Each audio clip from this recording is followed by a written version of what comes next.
आचार्य कृपलानी, सभी को जानने वाला सवाल है। आचार्य कृपलानी कांग्रेस के बड़े नेता थे। उनकी वाइफ सुचेता कृपलानी जो है उत्तर प्रदेश की मुख्यमंत्री भी बनी। कांग्रेस पार्टी से आचार्य कृपलानी ने इस्तीफा क्यों दिया? यह देश को जानने वाला सवाल है। जब पंचशील के समझौते पर, हिंदी चीनी भाई भाई के नाम पर, जब नेहरू ने पंचशील एग्रीमेंट साइन करने का विचार किया तो आचार्य कृपलानी ने कांग्रेस में उनका विरोध किया।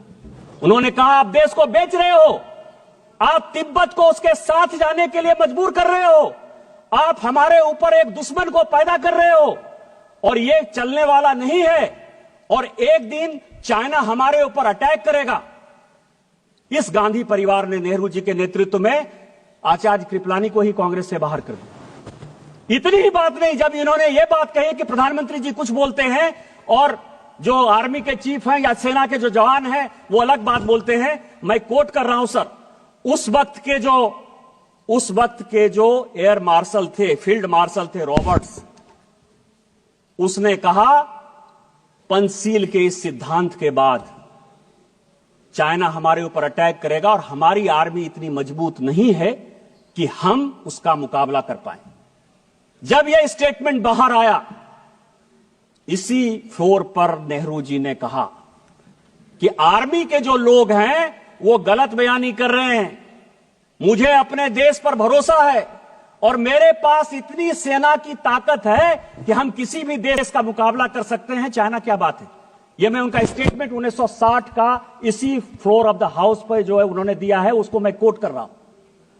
और 61 में जब करियप्पा जी रिटायर हो रहे थे, फील्ड मार्शल करियप्पा बड़े फील्ड मार्शल थे, तो उन्होंने कहा कि मुझे फक्र इस बात का है कि मैं सैनिकों को मरते हुए नहीं देख पाया, उसके पहले ही मैं रिटायर हो रहा हूं। और जो 62 में हुआ यह पूरी दुनिया जानती। और उसके बाद क्या हुआ?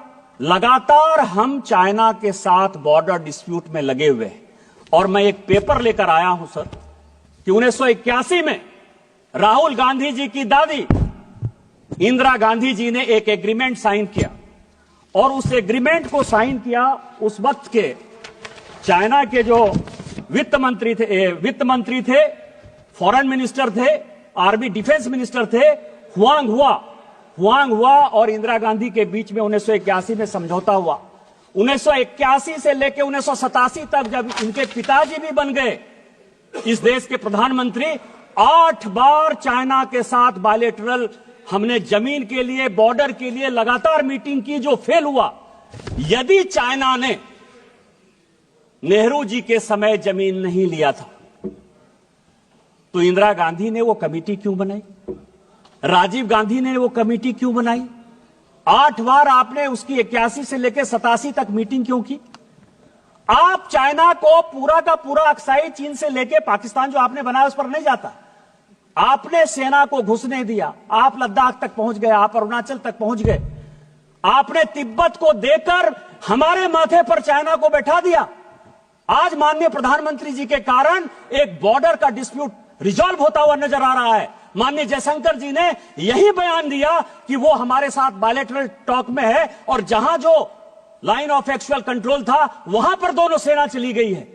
इस प्रधानमंत्री जी के जिस मजबूती के कारण चाइना आज पूरी दुनिया में परेशान नजर आ रहा है, आप जो है उस प्रधानमंत्री जी को प्रेज करने के बदले, पूरे देश में उनकी वाहवाही करने के बदले, चाहे नेहरू का समस्या हो, चाहे इंदिरा जी का समस्या हो, चाहे राजीव गांधी का समस्या हो, उस समस्या को जो है चूंकि आप रिजॉल्व नहीं कर पाए, आपने चाइना को माथे पर बैठा दिया। आज माननीय प्रधानमंत्री जी उसको रिजॉल्व कर देंगे तो आपका सारा विषय खत्म हो जाएगा, क्योंकि चाइना के साथ आपका एग्रीमेंट है। चाइनीज कम्युनिस्ट पार्टी के साथ कांग्रेस पार्टी ने क्या एग्रीमेंट किया है आज तक पूरी दुनिया को नहीं पता है। तो चाइना के एजेंट के तौर पर जो आप बैठे हुए हो, इस कारण से माननीय प्रधानमंत्री जी को बदनाम करने के लिए, देश को गुमराह करने के लिए बात कर रहे हो। आप on the floor of the house माफी मांगो और ऑथेंटिकेट करो इन चीजों को।